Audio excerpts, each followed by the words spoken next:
We are working on 6.4 today. We will get through 1 and 2. We shouldn't really get to 3. There are stories to do with finding the work done, and I'm just calling them generic names. We're going to look at some more examples of pulling objects up from holes or pulling objects above cliffs, so it's going to be that. We just do some more sophisticated versions of them. I'll start off with a pretty straightforward one, and then we'll move to the more difficult ones. We're going to do a couple of questions on 2 anyway, maybe 3, on pulling chains. Just my name for them. And we'll get those done. And then if we have time, which we probably won't, we'll move on to moving water out of tanks kind of puzzles, where you've got a tank and how much work is done in emptying, that kind of thing. And it might be a swimming pool, but it could be a cylinder or something. And let's get straight into the storyline. So this is a version of question 10. And in question 10, it's going to be a hole in the ground. And you get a guy up here. There he is. And got my color scheme going here.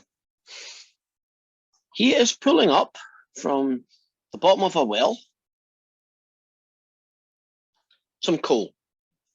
And the information that you're going to be given, and there's quite a few bits and pieces, you're going to be told the rope information, and the rope weighs 8 pounds per foot.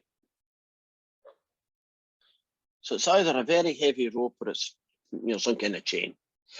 And you're going to get that guy, and it's a bucket of coal, and the bucket of coal weighs 750 pounds. And one last piece of information. From the bottom to the top, which is what you're going to be calculating the work done, is a 400-foot deep hole. Now you can imagine pulling this bucket of coal from the bottom to the top, that as you pull it, the nearer the top you get, the less weight that you're pulling. So it keeps changing from one place to the next. So we have somebody in chat. Wonder if there's something I should know. No, okay. So the key to doing these questions is to find f of x. It's called the force function.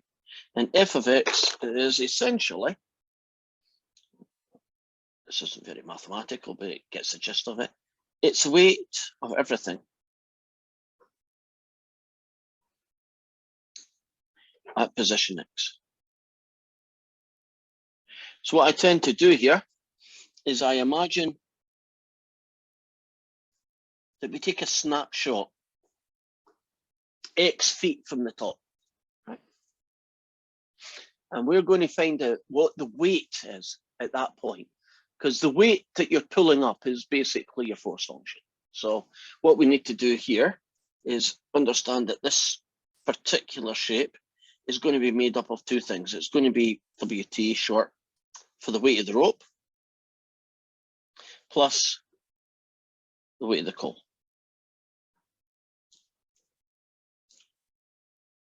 Now, the weight of the coal is fixed. It's 750 pounds. It's 750 at the bottom of the well. It's 750 when you reach the top of that shaft. It's not going to change. On the other hand, doesn't the rope change? And this distance from here to here is x feet. And if rope weighs 8 pounds per foot, x feet would be 8x in weight. Are we comfortable about the 8x and how I got it? So when you've got x feet of rope, 8 pound of foot, x times 8, 8x. And now you have your guy. So the work done is the integral from A to B of your force function. In this question, it's going to be the integral of 8x plus 750 dx. What are the limits of integration? What are A and B in this story? 0 and 400. You all comfortable with that?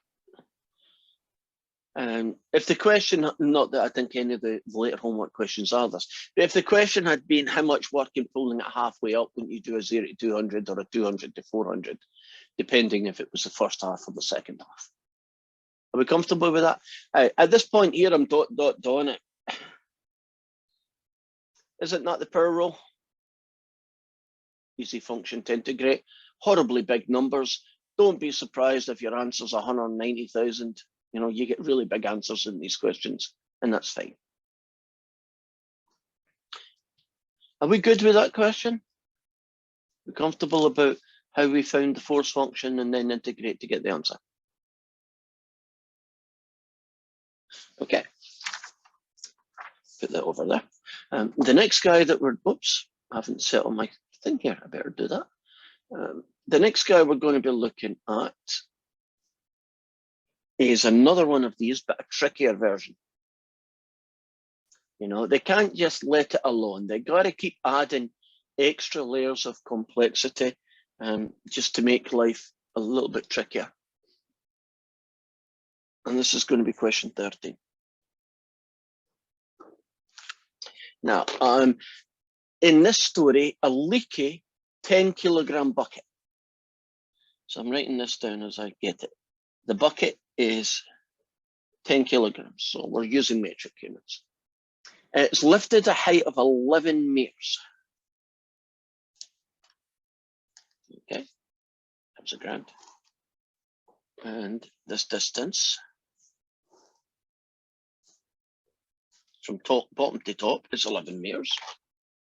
Okay, and I'm going to do my little guy at the top and a random position here. So I'm counting this as my X. Okay, so we have a bucket, it weighs 10 kilograms, which is fine.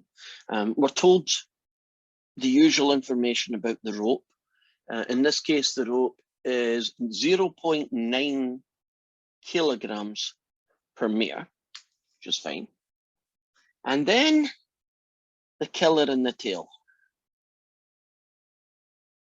There is water. Here we go. There is water in this bucket, but the bucket is leaking. And the way it is leaking is quite remarkable.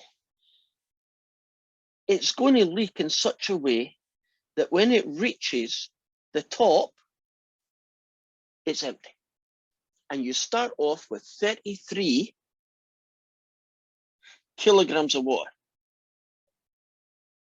Well, that's at the start. But it's leaking out in such a way that when you reach the top, there's 0 water in it. And it's leaking out at a constant rate. Right? So that is going to become 33 kilograms divided by 11 meters. That means that we're losing water at the rate of 3 kilograms per meter. That's the new piece of information. The weight of the water in the bucket keeps changing. It keeps getting less and less and less until when it reaches the top, it's actually 0. So we're going to create our force function, and it's going to be made up of the weight of the rope, the weight of the water, and the weight of the bucket.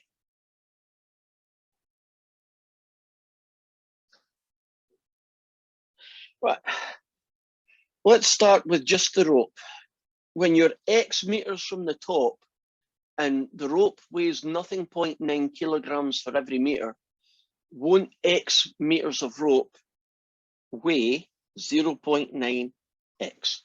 Are we happy about the 0.9x and how I got it? So far, so good. Now, let's forget about that guy in the middle for a minute. What's the weight of the bucket going to be in this story? 10. 10. The bucket, the physical bucket, isn't going to change its weight, but the water inside is. Now, we're losing water at 3 kilograms per meter, and I want to know how much water, right, the weight of water that is left when you're X meters off the top. And there are two different ways to calculate this, and both end up being the same answer. Let me show you the shortcut way, and then I'll prove it works.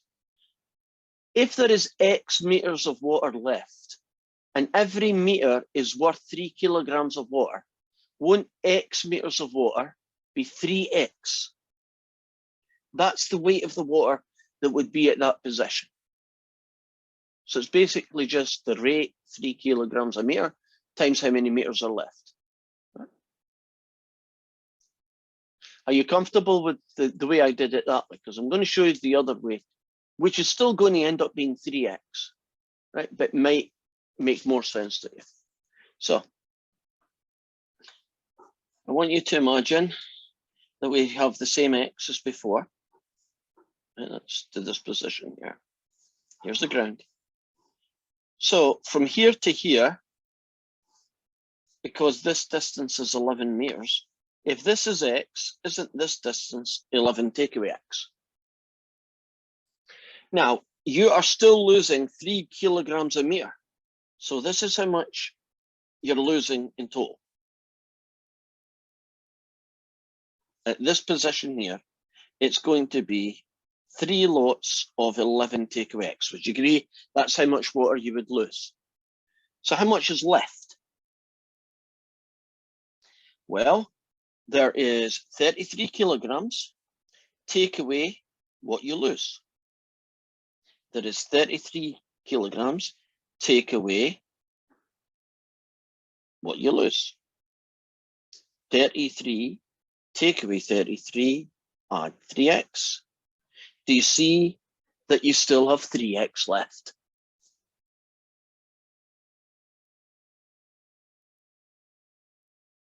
We're comfortable with that? Two different ways of coming up with the same conclusion, right? That at that position there, there's still 3x kilograms of water left in the bucket. Now, once you got this guy done, the work done is the integral from the bottom to the top, 0, 11, of the force function. Well, I might as well add these together and call it 3.9x. Oops, don't know why I did that. Add 10. And then dot, dot, dot, dot, and get some ugly answer. Now, in some of the questions, but thankfully not all of them, you will see something that looks like this.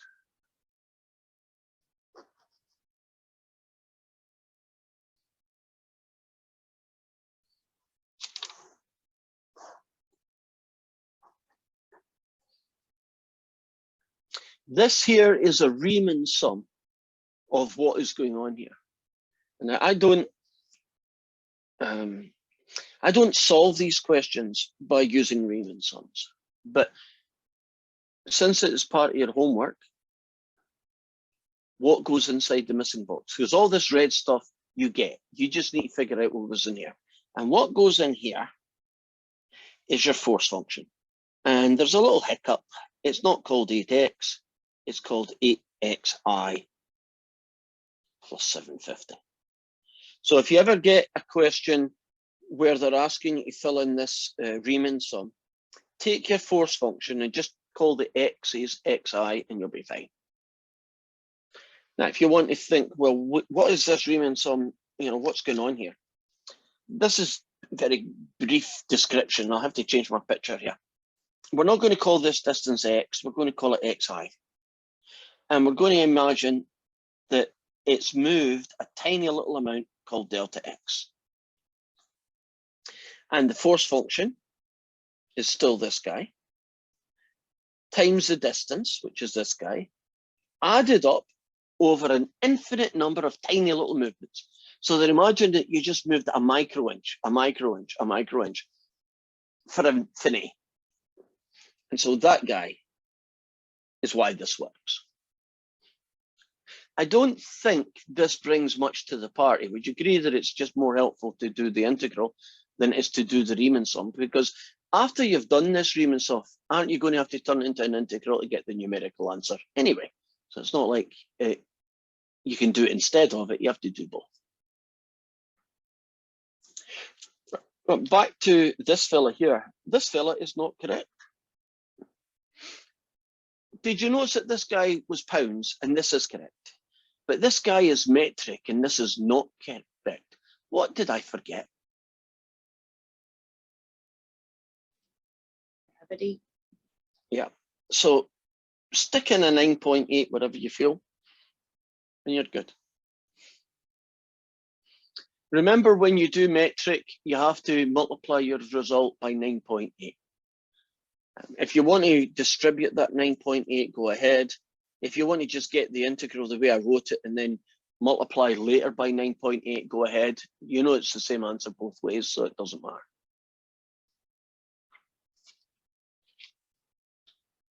Do you want to see another leaking bucket or another one of just a solid bucket example? Are you good with the two that we've got? I got a thumbs up. Okay, we are good with the two that we've got there. So now we're going to do pulling chains. So here is, well, let's get the question number so you know which one I'm doing. This is a version of question 11. And in question 11, here's the ground. And there's a chain lying on the ground. And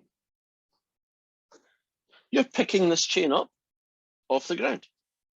So when you pick it off the ground, a snapshot of what it might look like would be something like this. And I'm going to call this distance X. Now, in this story, you're told that the chain is lying on the ground and it's 10 meters long. Right, so it's 10 meters long. You're also told that the mass of the chain is 60 kilograms. But 60 kilograms is the total mass. So the density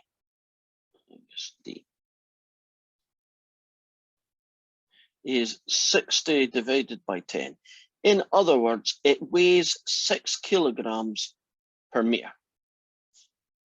Are you happy about how I took the total length and the total mass and came up with the density? You know, it's always the rope weighs 4 pounds a foot or 6 kilograms per meter, right? That's the number that we use in these stories. So far, so good. And in this question, we're only going to raise it 4 meters. So this is not 4 meters. Can you imagine this is like 2 meters, 3 meters? It's part of the journey from lying on the floor to be its full height. So I need to know what the force function is. And the force function is the weight of the rope at position X.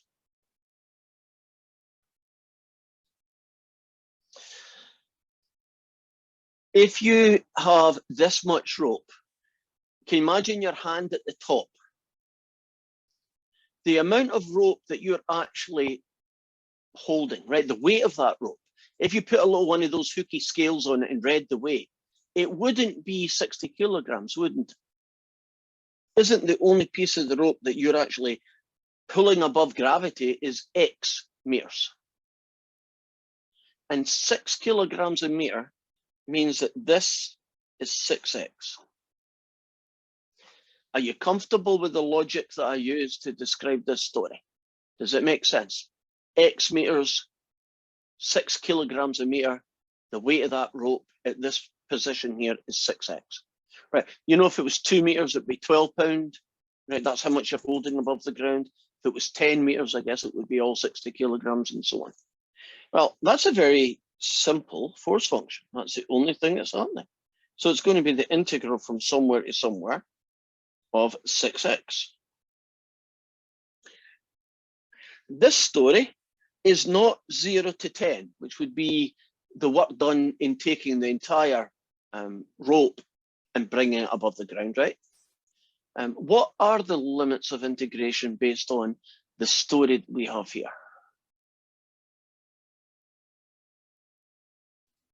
0 to 4. Okay. Does that make sense? Right. And so this one's easy, so I might as well do it. So it's 3x squared evaluated from 0 to 4. And that's 3 times 4 squared. Take away a whole load of nothings. And that's 48. And is it 48? Have I forgotten something again? Timesing it by 9.8. Yeah. So since I have just realized that I forgot it, can't you just go back and stick a whole load of 9.8s in front of everything? And then you can grab your calculator and fix it.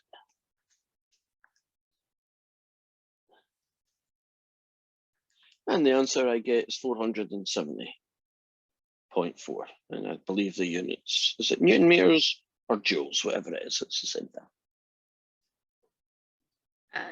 Joules for metric.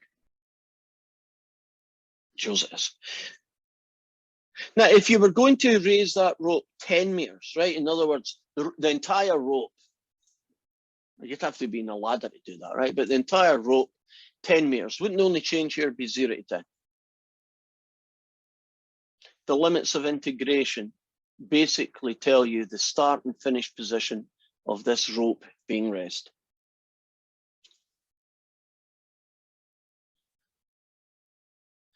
Are we okay with ropes on the ground, or do you want to see another version of that?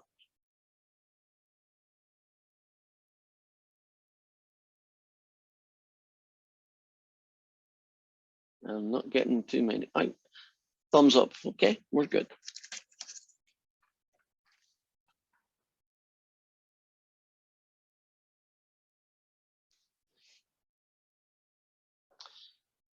Okay, here is, I think it's 12 or 13, what is it? 12. This is a version of question 12. And a chain is hanging from the ceiling and it's 10 foot, so we'll have to make it a really big ceiling. Yeah, so here's the ground. And it's hanging from the ceiling. Very high ceiling. And it's, I've lost the question, it's 10 feet.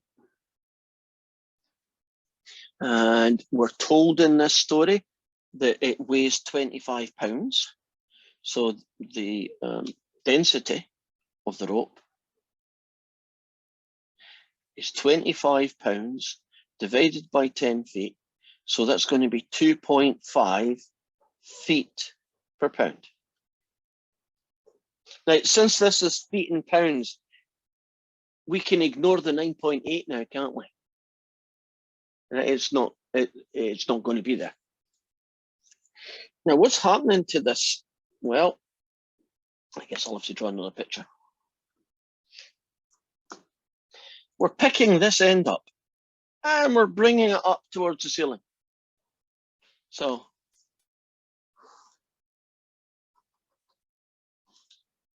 at a random point, it's going to look something like this. And I'm going to call this distance from here to here X. So can you imagine I picked it up and I stop about here. And I keep going eventually until it hits the top. So when it does hit the top, I'll draw a little baby version of what it would look like. When it looks something like that, when it finishes its journey. And we're being asked how much work is required to move this 2.5 feet per pound rope from dangling to back on the ceiling. And there's a kicker in the tail of this one, which is not obvious. We all understand that f of x is just going to be the weight of the rope. That I have no problems with. I don't think you would have a problem. That, right, it's just the weight of the rope. At this point here, imagine there's another point on the rope there. This is wrong. I'm about to write down the wrong answer. Oh, I know how it works. X feet of rope, 2.5 feet per pound, 2.5 X. That's what we did for every other question that had ropes being pulled, but not this question.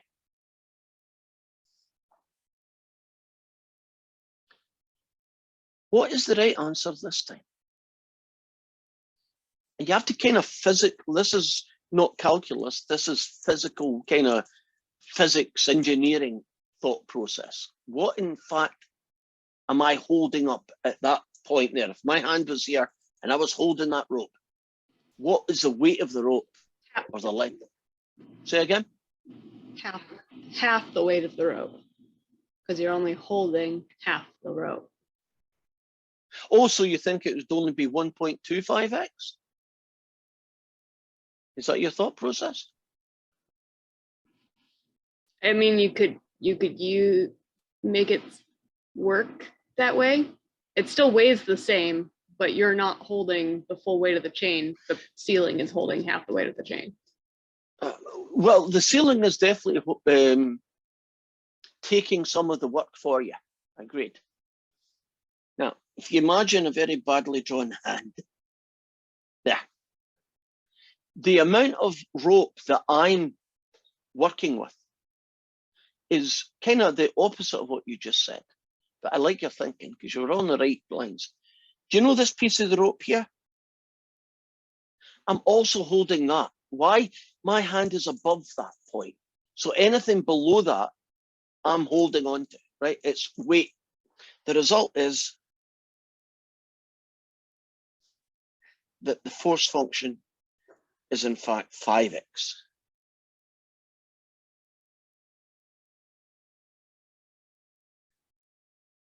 This is not calculus. I guess that makes it kind of harder for me to see. Can you imagine a little invisible line going this way? See the U-shaped rope that's below that dotted line? That's my problem. See the rope that's above that dotted line? That's the ceiling's problem. I'm only going to be dealing with what's my problem, right? The weight I carry. And the weight I carry is made up of a go down X and goes up an X. You can see that's like 2X's worth of rope. So 2.5 times 2 is 5X. I am not seeing happy faces here. We're doing another one of these after this then. Once you've got that guy, the rest is pretty straightforward. It's an integral of that force function. Now, based on the fact that this is a 10-foot rope, be careful. What are the limits of integration going to be?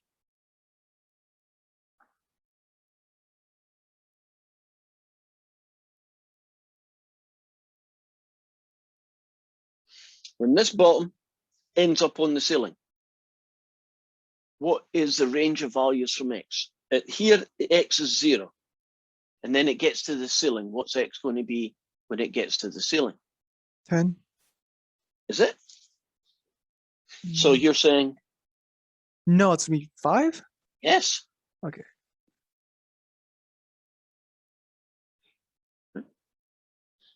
And you integrate that guy, you've got your answer.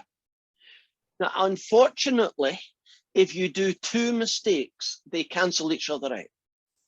If you thought that was 2.5x and then you said 0 to 10, you would get the right answer.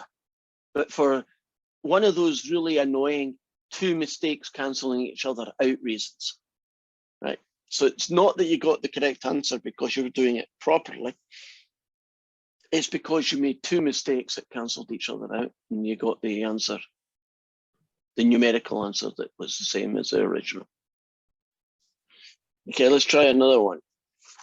Quick question. Yes. So in this problem, the task is to get the end of the rope to touch the ceiling, not to like Correct. pull the whole rope above the ceiling like you're trying Correct. to above it. Okay, Correct. gotcha.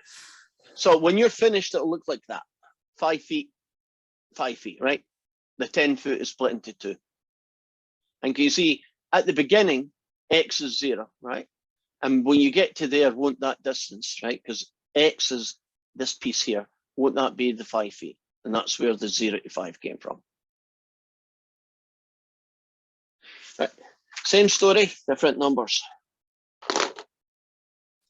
Don't know why my ceiling is wobbly, but it is. Here's my ceiling. Here's the ground. Let's do a rope 12 feet long. Let's suppose that the weight, the density of the ropes, I'll just do that calculation right now, is half's a bad choice, 1/3 of a pound per foot. So rope in this story weighs 1/3 of a pound for every foot. And we're going to take this rope and pull it so it's at the top of the ceiling, right? So we're grabbing it and we're sticking it on the ceiling. So my little picture of what part of the story would look like would be there. And I'm going to call that distance X. So we are going to create what the force function would be. So that's basically the weight of the rope that I'm dealing with. Now you see this guy and this guy. So there's another X feet of rope on the other side, right? That's what I'm dealing with. That's what I'm holding on to. I guess you could do an experiment with one of those little hook weight things and say, oh, that's twice as big as I thought it was going to be. And the argument is that you're not just holding on to this, you're holding on to that. So based on everything that we can see here, what is the weight of the rope going to be this time?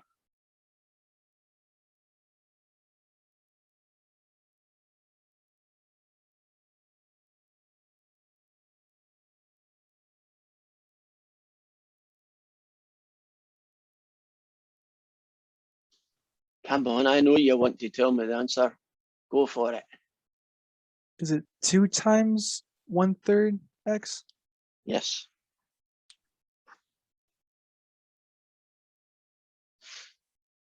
This piece is 1/3 X, and this piece is also part of your problem. 2 times 1/3 X. So you are going to be able to get the integral from, we'll talk about that in a minute, the force function, dx. Okay, what are the limits of integration going to be in this story? From 0 to where?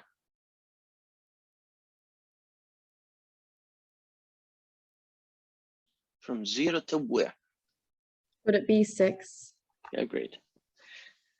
But now that you've seen 2 of them, is it feeling like you get an idea of where the bits that make it up are coming from?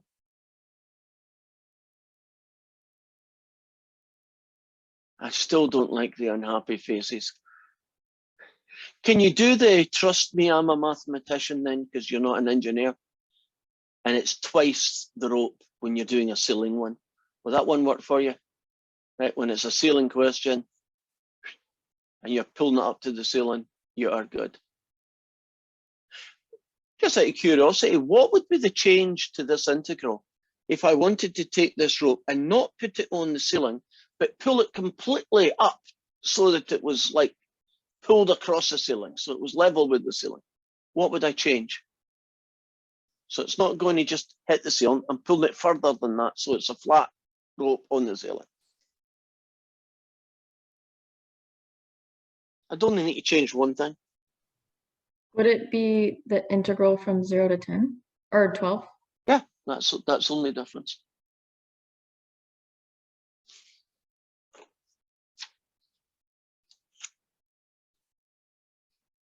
But maybe I think we'll just let it go. Maybe what will happen is that you'll just do the question, and what maybe, you know, once you're doing it, you'll start saying, oh, okay, makes sense. It looks like we are going to actually start the moving war one, which is fine, which is nice. Just getting some things set up so I can show you.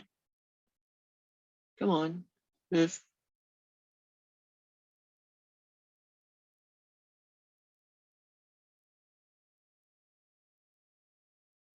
Okay. Right. Let's show you some of the answers similar to the ones I just did, and what they're going to look like. This one here is the leaky bucket story. Can you remember the 9.8 and then some numbers? These numbers just happen to be what you get with this storyline, right? Can you see that guy there? And then from 0 to 11, the integral, and that would be the numerical value. So there's you see that funny little xi that's going on there? If I click on this and I wanted to write down that, where would the xi be, right?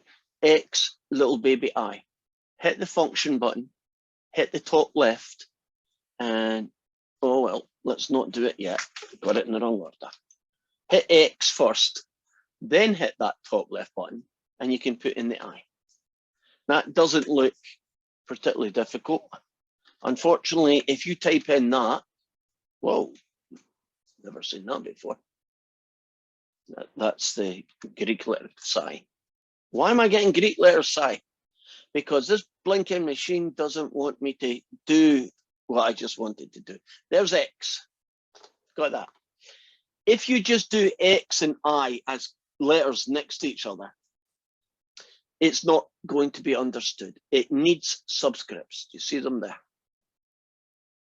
Now, if you do X followed by I, you're going to get the Greek letter Xi or Xi. I have no interest in that. And I've just realized that's going to bug me as well. You will not be able to get the letter Xi unless you do it the way I told you, right? X, hit function, top left-hand corner, I. Okay.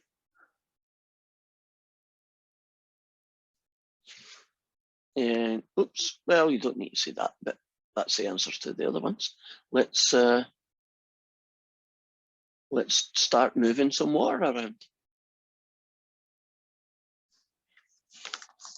So first one I've got here is one you kind of got the answer to, is 14. A circular swimming pool. You can't see this, can you? Right. A circular swimming pool. This guy has a diameter of 16 feet and it's 6 feet high. That distance is 6 feet. So far, so good. And its diameter is 16 feet. So can I just convert that into a radius of 8? And what's happening to this? We're going to pump all the water out of it. So you're going to have a tube here and it's going to empty the thing. And we are going to calculate the work done in emptying this tank. There's another new number, a magic number that we're going to use, and that is the weight of water. And I don't know if you know this, but water weighs 62.5 pounds per cubic foot. Did you know that?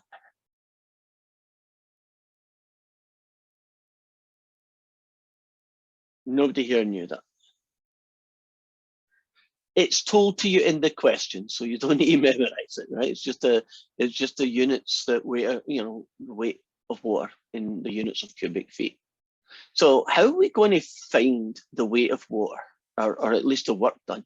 Because we have to figure out, I guess, how much work is done, but it's not going to be the same amount of work. You could say, well, why don't I just find out how much the volume of this cylinder is, right? How many cubic feet of water it is, and then just multiply it by that number and that's it. Well, that would only be true if it was the same amount of work to take the water off the top than it is off the bottom. But would you agree that it is not? Isn't the water at the bottom going to take more work than the stuff at the top? Isn't the stuff at the top almost going to come out for free? Right, but the stuff at the bottom, don't you have to pump it out and up to the height and then over and so on?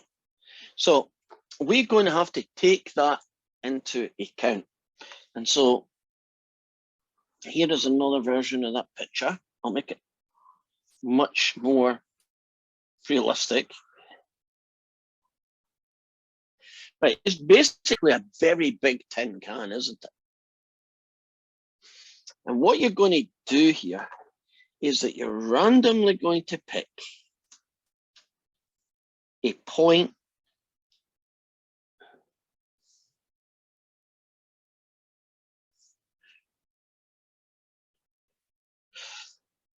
I don't know how good I'm doing this, but it's better than nothing. I want you to imagine like a slice, right? Some, a little horizontal slice of water. Okay. And we're going to take this slice of water and we're going to do it at position X, because I like position X, don't I? I don't want to do it from the top or the bottom. That's interesting.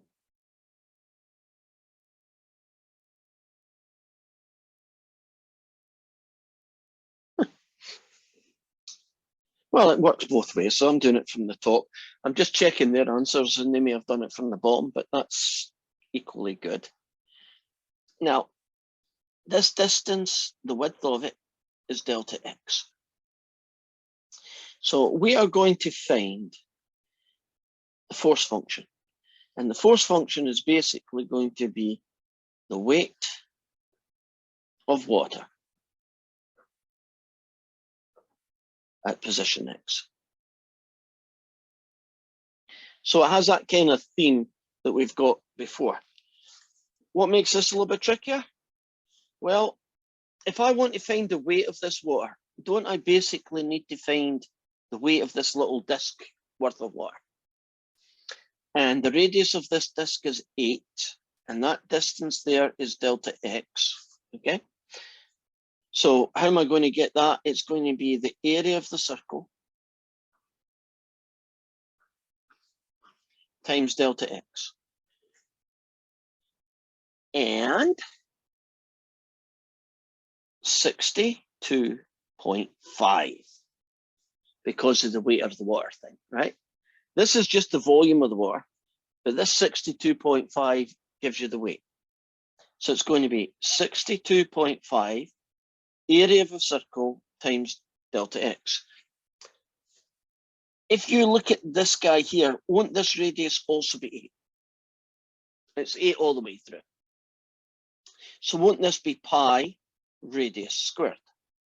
So it's going to be 62.5 times pi 8 squared.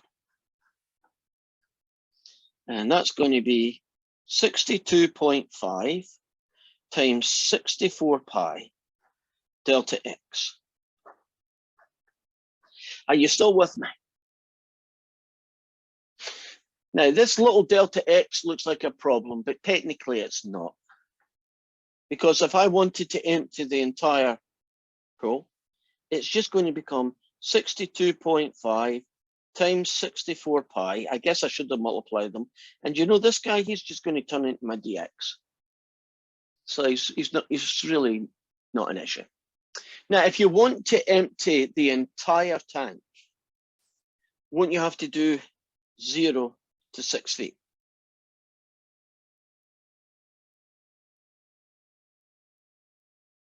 You agree? If you only wanted to empty the first 5 feet, then the answer will be 1 to 6. And I'm going to multiply these two guys together because I think they come out nice. So if you do 64 times 62.5, you get 4,000. Well, 4,000 pi. There you go. So the work done in emptying that tank, or at least emptying the first 5 feet of it. Now you might think, if it's the first 5 feet, why isn't it 0 to 5? Why is it 1 to 6? If I'm measuring x from the top, when it's right there, isn't x equals 0? And if I'm emptying the first 5 feet, won't I get to here? And you would be thinking, that's the way around it should be, right? But it's actually 1 to 6.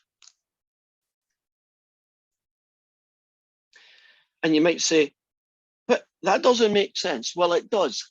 What happens when you suck water off the top? Does the last one float in the top? Doesn't the water keep going down? And that's what caused that to happen. It's not to do with the calculus. It's a bit like the chain story. It's to do with the mechanics of the story, right? This is what water does. I mean, if water just floated in midair, I could have done the other integral and it would have actually worked.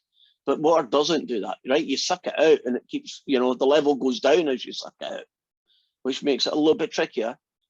What are your start and finish values?